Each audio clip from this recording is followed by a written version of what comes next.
We only have about 5 more weeks until Easter, which is pretty amazing.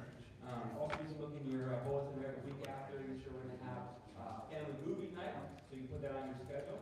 And then this Thursday, we're going to be helping with Log Ministries once again. Last month, we helped with that feeding program, and there was about 100 people that we served. And the good news is, this week it is it's going to be a little warmer than it was last month, which is going to be easier for us to serve. And so, if you weren't there last month, Log Ministries does a great job. Each person left with about 75 to 80 pounds of food, and so that's an incredible amount. So you can kind of do the math times 100 people. So that takes a lot of people to help get ready for that event, to help us people for that. So it's one of the things that we get to do. And then we have one final announcement, and we're going to ask Chloe and Shiplet to come on up. Give Chloe a hand.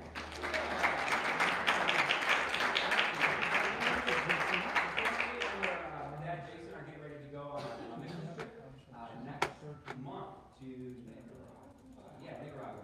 And so she's got a little display out in the lobby that she's going to tell you how you can help her as our church family to come alongside of her and help them what they're getting ready to do.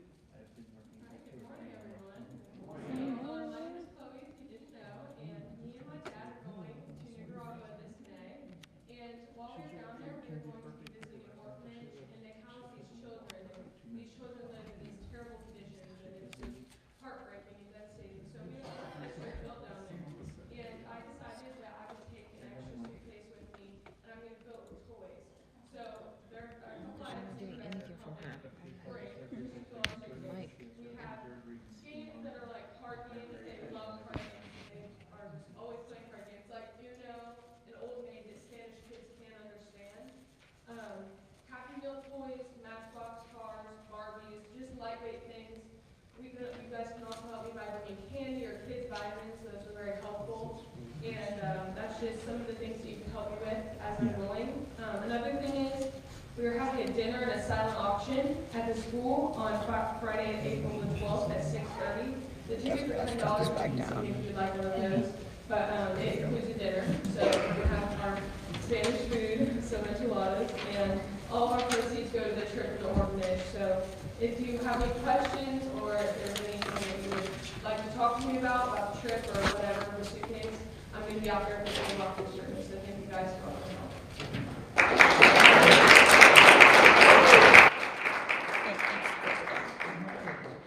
Yes, it's awesome that Chloe's doing that here next month, and we were in youth ministry for, 7 years, and a missions trip, it can be one of the most defining moments for a young person's life as they go and they serve, and so we're going to continue to pray for Chloe and that whole group that's going down in just a couple of weeks, and we just believe that God's going to do awesome things, and so Kari is doing that right now. We're going to transition to our message, our sermon. If you have your Bibles, you can open them up to Joshua 23.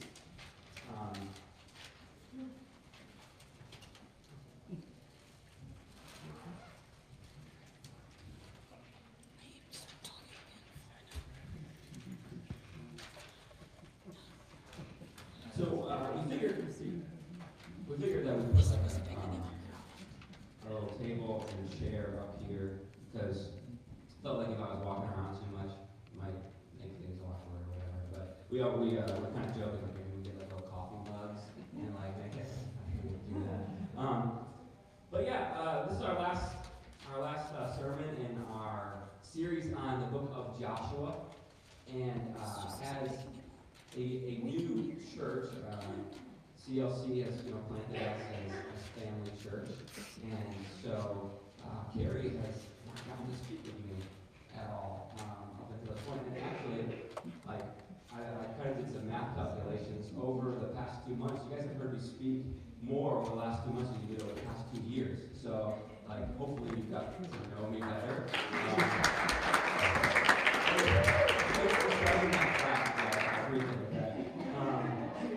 Yeah. And hopefully that means you like what you know. But and I happen to hear really like Kari's speak. Kari's our the kids have downstairs. But we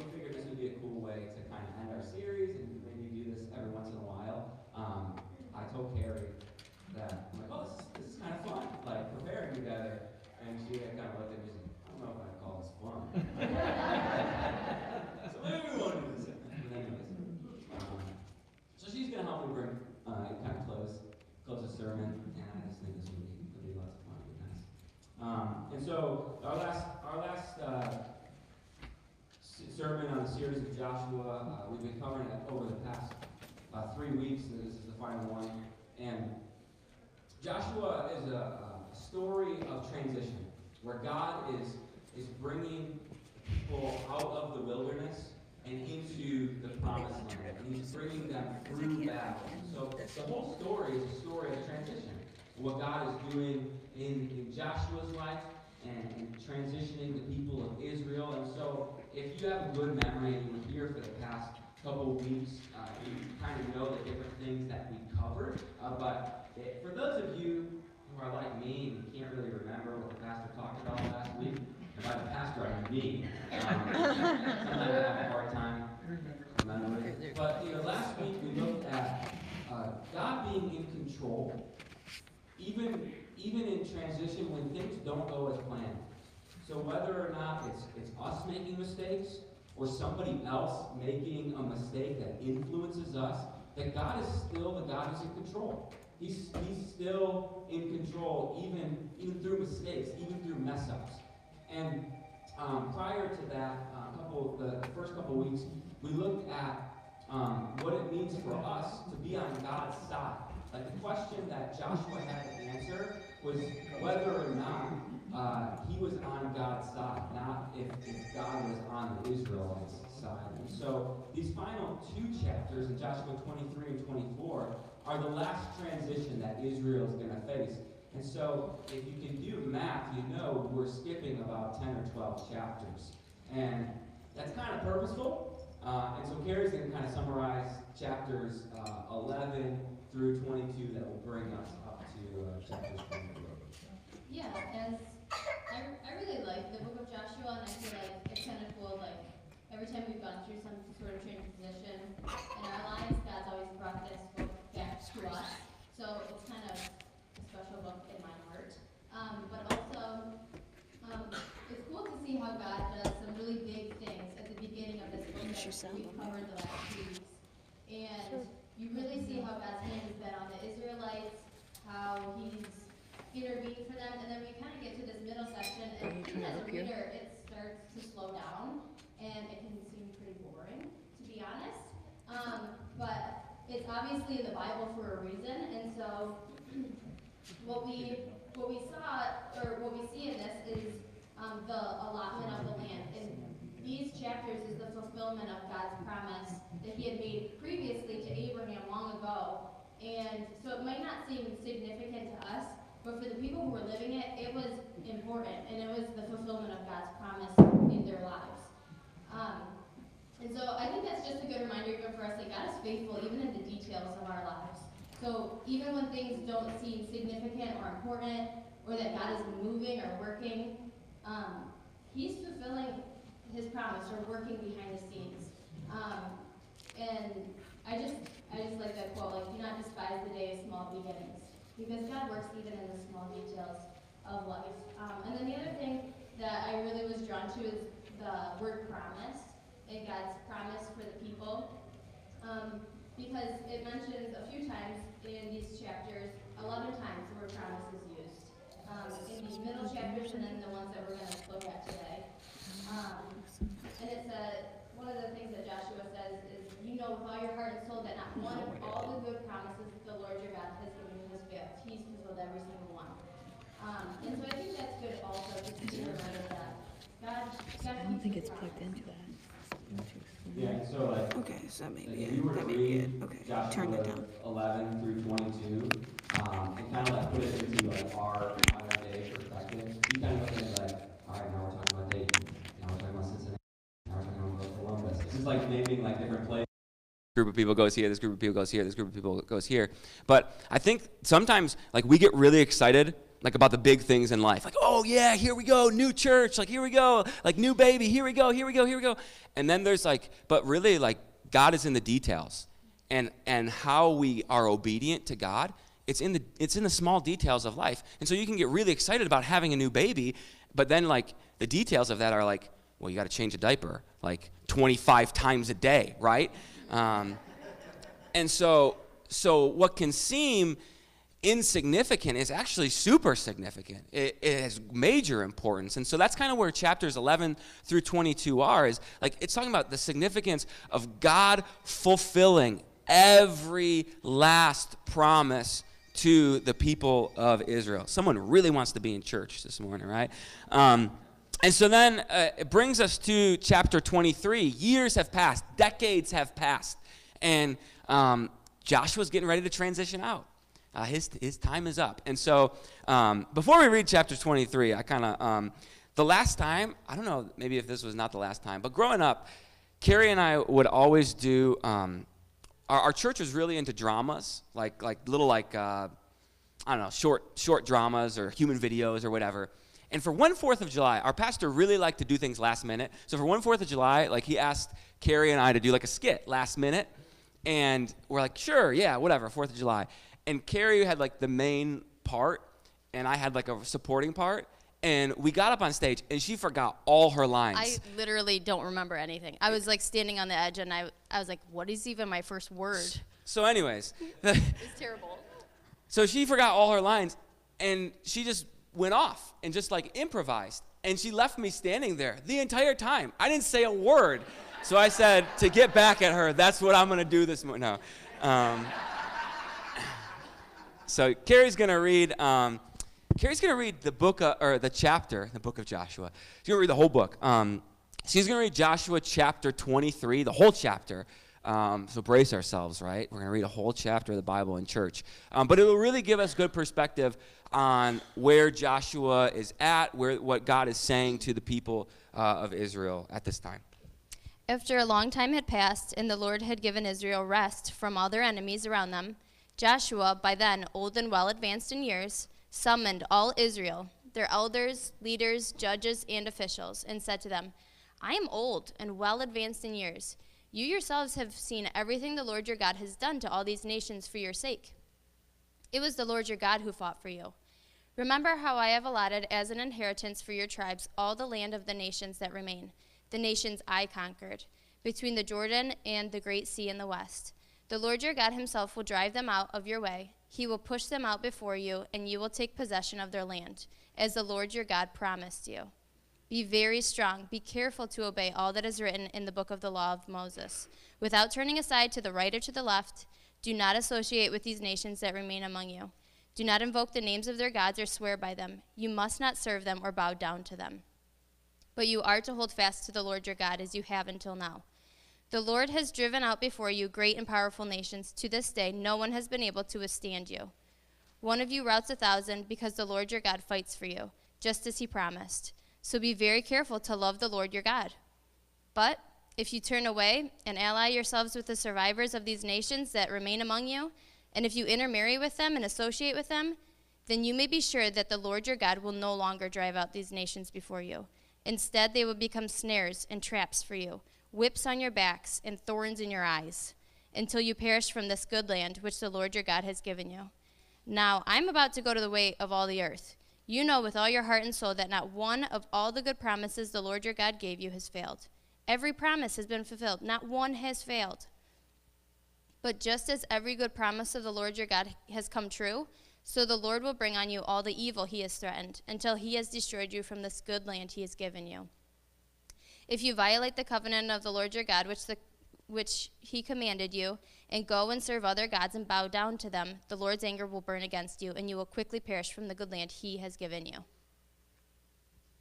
All right, we did it. We read a whole chapter in church. And so that kind of gives us an idea of where Joshua is at.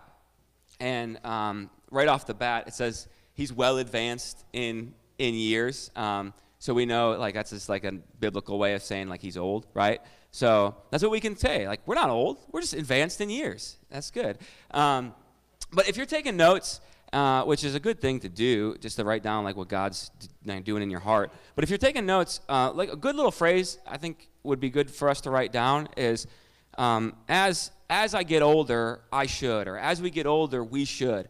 And that's really where Joshua's at. He's kind of imparting his wisdom as he's older, and he's about to go the way of his fathers. He's about to die.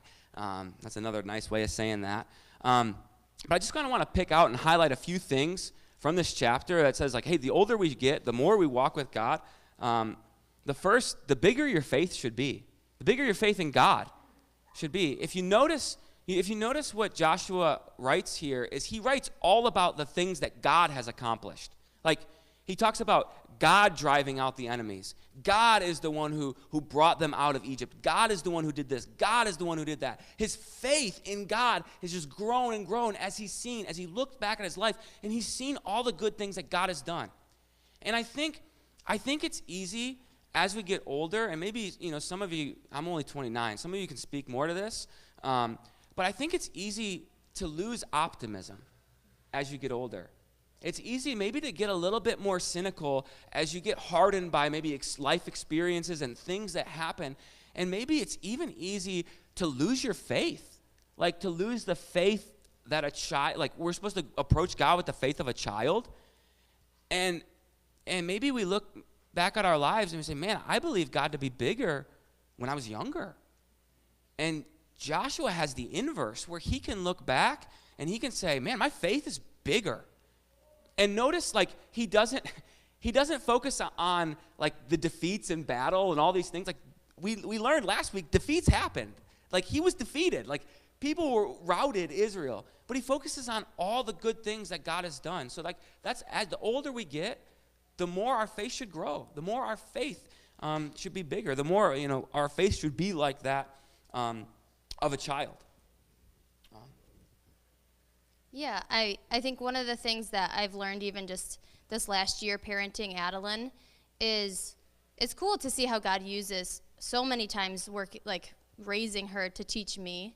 But just the simplicity of her heart and her purity, and her new favorite thing to say is, I love you, Daddy. I love you, Mommy, but I love God more. And I was like, girl, you get it. Like, that's so cool to me. Like, even if she doesn't fully know what that means or looks like yet, like, it's planted in her heart.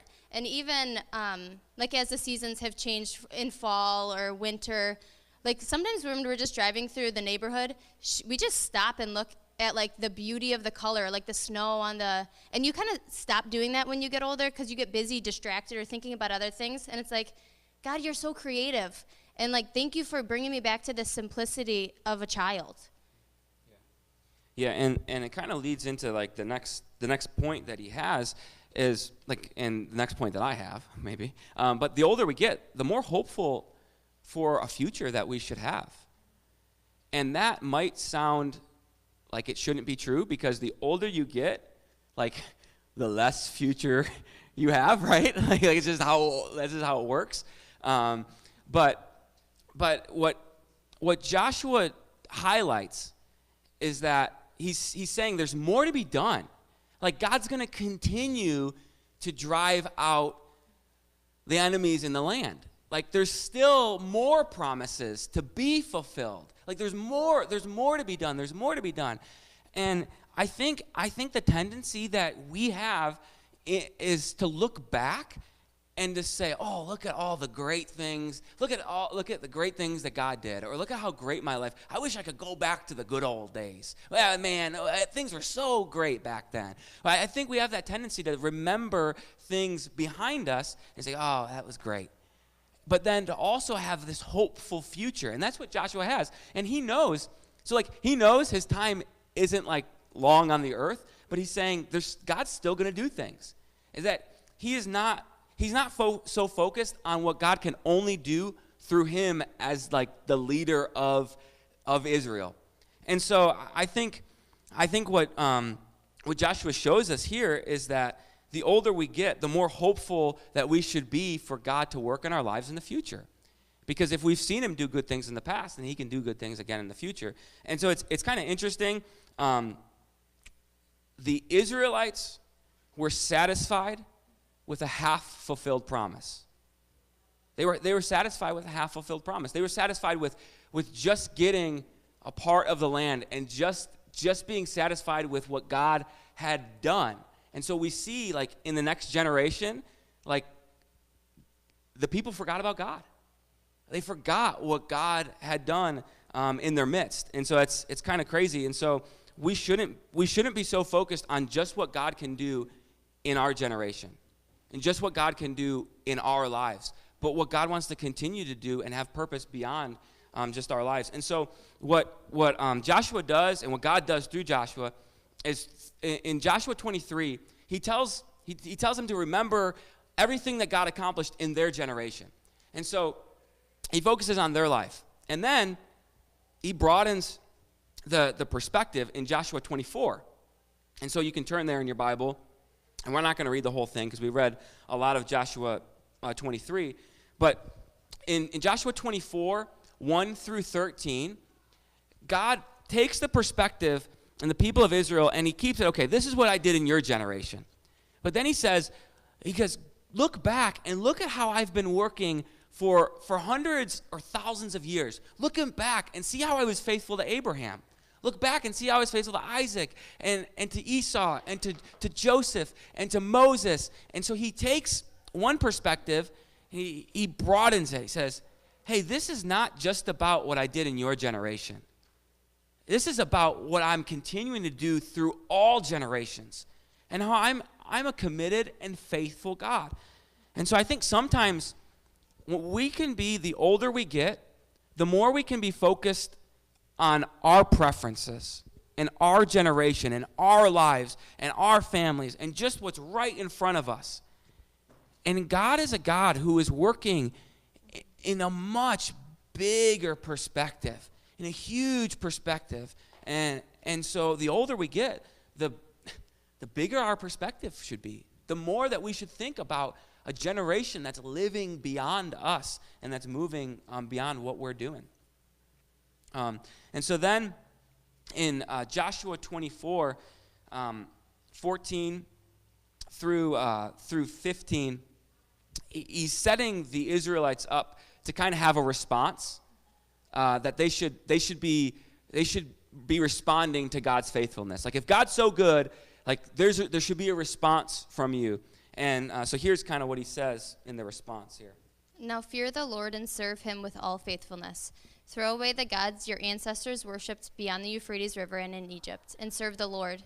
But if serving the Lord seems undesirable to you, then choose for yourselves this day whom you will serve, whether the gods your ancestors served beyond the Euphrates or the gods of the Amorites, in whose land you were living. But as for me and my household, we will serve the Lord. And he's asking them to take ownership over your faith, over their faith. And I think each of us needs to come to a point in our lives where we don't look at what God has done in our parents' lives or in our grandparents' lives, but we have to do it for ourselves and know who God is for ourselves. And he's also asking them or reminding them of the first commandment of having no other gods before God. And it seems almost ridiculous that one of the first things he says, and he repeats throughout this chapter, is throw away your gods, throw away your idols. And if anybody had an excuse to worship God alone, it's these people. They've literally seen God's hand over their lives and working on their behalf and fighting for them and doing amazing things. And so I don't necessarily think we have idols or statues in our culture or in our homes, but an idol is just putting something or someone above God. And so what does that look like for us? And it might be even just a little bit harder to identify in our lives, but that could be something like our job or appearance, like the things we wear or the things that we have, wanting something that's new, or even like doing things for God and focusing on like our acts of service for God rather than who God is. And even I think one of the things that I'm probably guilty of is putting like my family, and that's not a bad thing, but if I'm putting it above God, then that's not healthy in proportion, because I probably think about my little girls 99% of the time. So something that God is kind of reminding me is, where does my mind wander when I'm just doing brainless things, like the dishes or whatever? It's like, what is my mind wandering to? Is it going towards God and talking with him and discovering who he is, or am I thinking about meaningless things?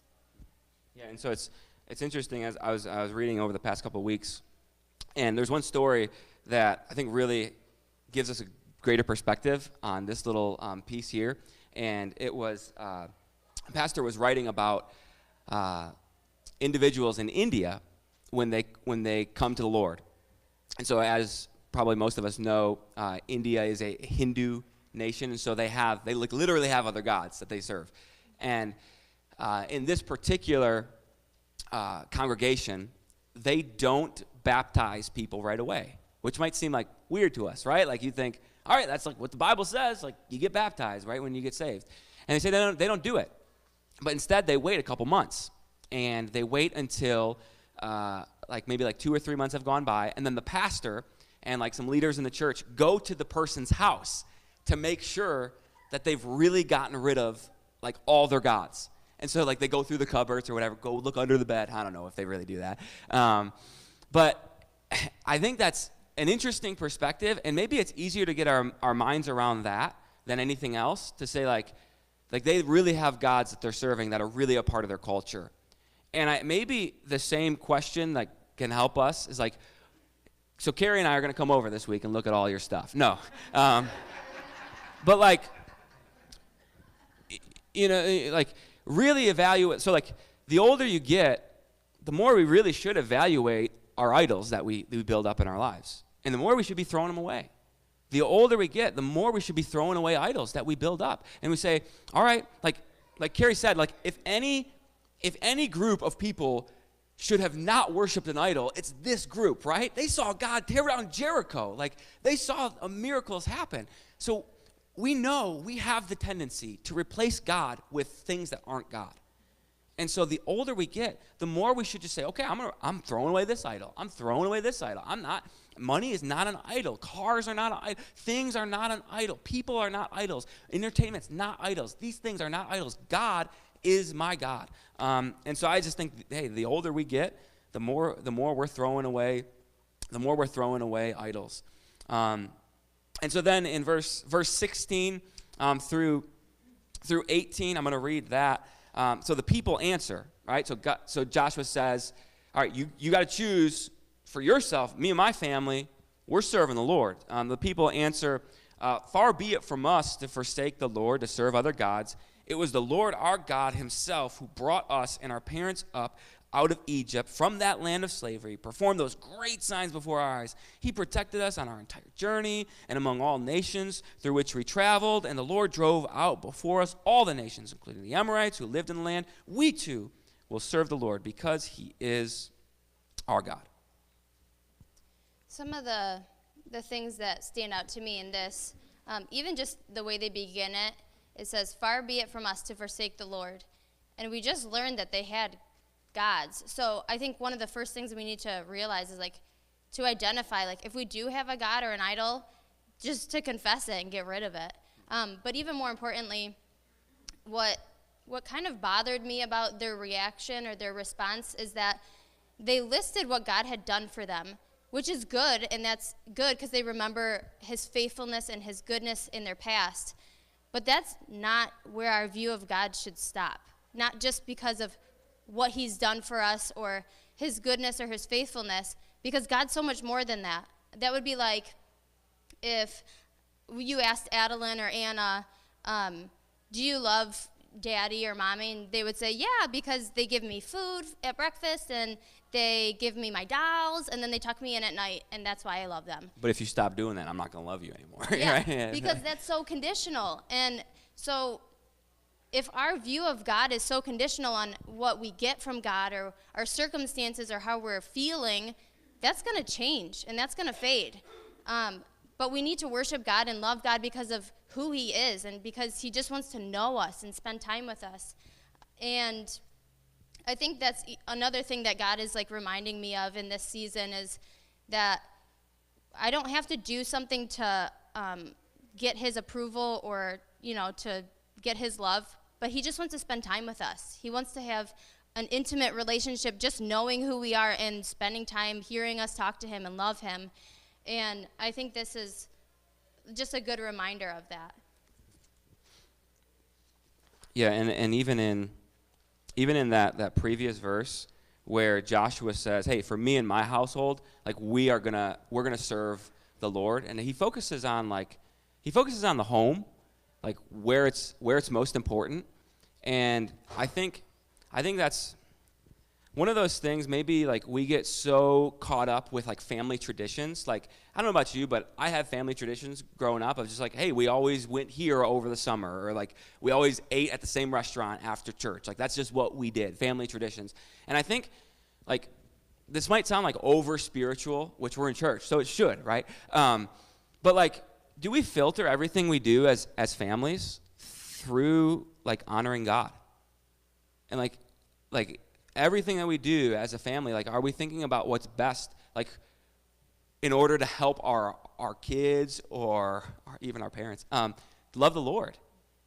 And we know, so like Joshua said that him and his family were going to do that, but we know that the rest of Israel didn't do that.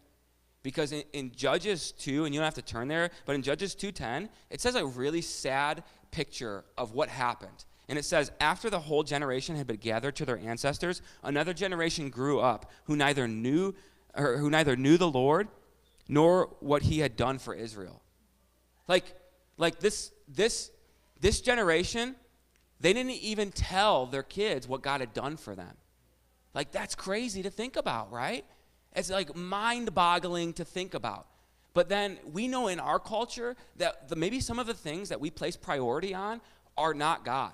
And so like when kids grow up and they want to like play sports more than they want to like worship God, it's because we make that a priority.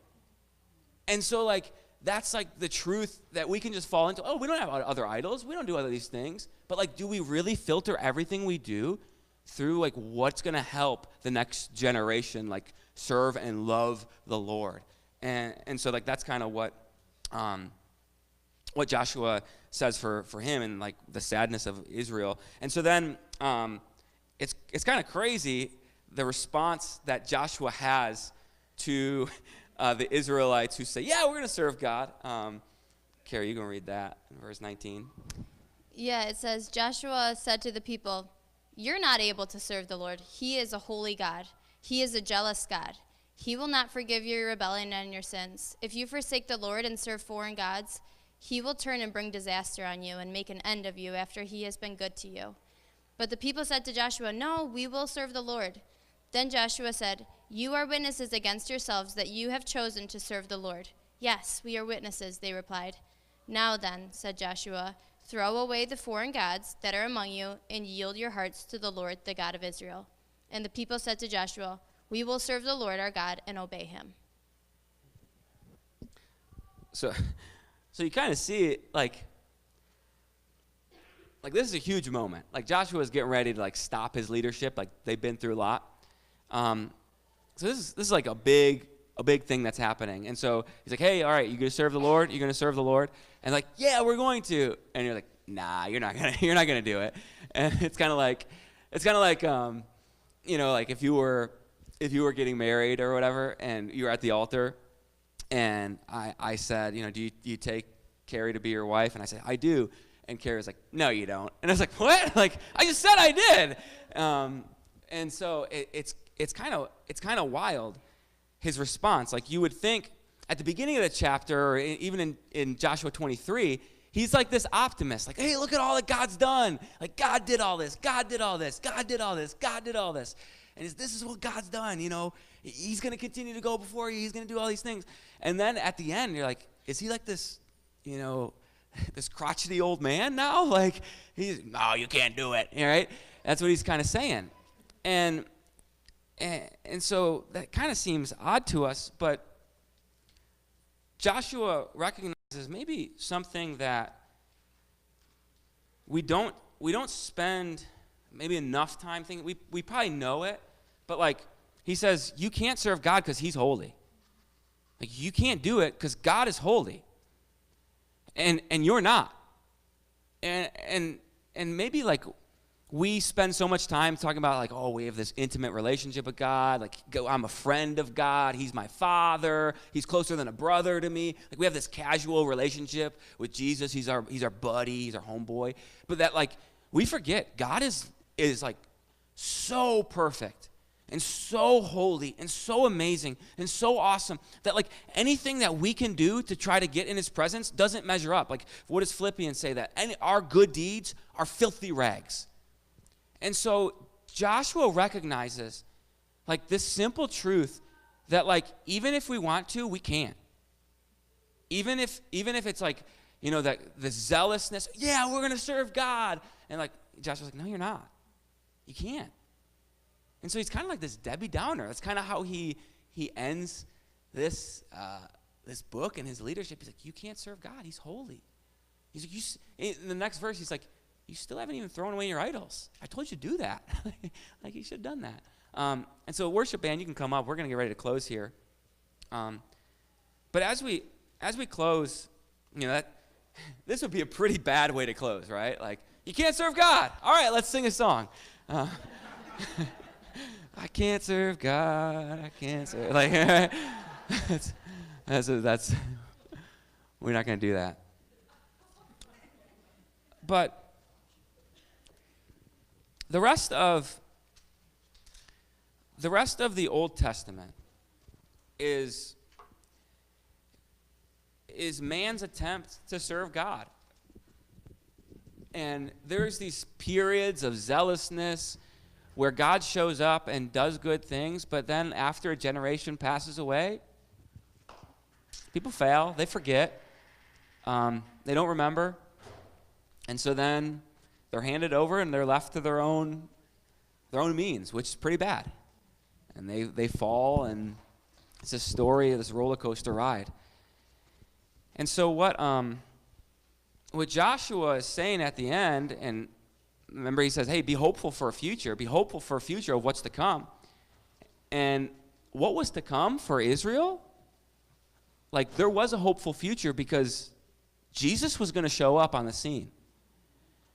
And Jesus was going to come, and he was going to come, and he was going to be and build a better covenant. Where the verse that Kari read said, we're going to stand, they were to stand as a witness before God. It's like, all right, you said you would, you're a witness before him. And so Jesus comes, and he is our witness now. Like we don't have to be the witness before God because Jesus is the witness before God. And like, we don't have to try to keep this covenant that we can't keep because Jesus established a new and better covenant, an eternal covenant that's everlasting, that's one that can't be earned and can't be bought. It's one that Jesus bought on the cross. And so there's a better covenant, there's a better witness, and there's a better promise to come. That it's not just a promise of a promised land, it's a promise of a promised relationship and eternity with Jesus Christ.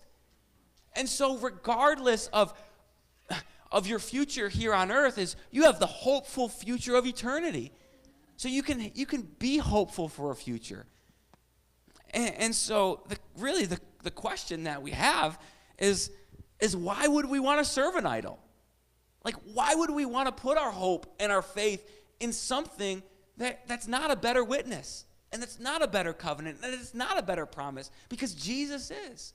Jesus is that. And so we kind of thought, well, how should we end this? Like, this is kind of like a weird service. We've never done this before or whatever, but I think the older we get, we all need times of recommitment where we recommit and we look at our faith and we say, all right, I'm going to recommit to having big faith. I don't want my faith to get smaller as I get older. And we recommit to hope. Like, the older I get, I don't want to be more pessimistic. I want to be more optimistic about what God can do. And we recommit to our investment in a purpose that lives beyond us, in investing into the next generation, and investing into things that are going to last after we're gone. And then we recommit to throwing away idols. And we take these times to just recommit and say, all right, God, like, here I am again. I'm recommitting all of myself. I'm recommitting everything. So Doug, you can start to play. And the song that we're going to sing is for Forever Reign, just recommitting to trusting Jesus, running after God. We run to God's arms and we say, all right, here I am, all of me. At the beginning of the sermon series, we started off with, we need times of consecration. We need to come to God and say, all right, here's all of my heart for all of you. And so at the end, we're kind of doing the same thing. We're recommitting. Say, all right, God, give me bigger faith. Give me more trust in you. Build my joy. Build my hope. Build my optimism. Build my purpose. And so I encourage you guys, let's stand together and let's just spend some time recommitting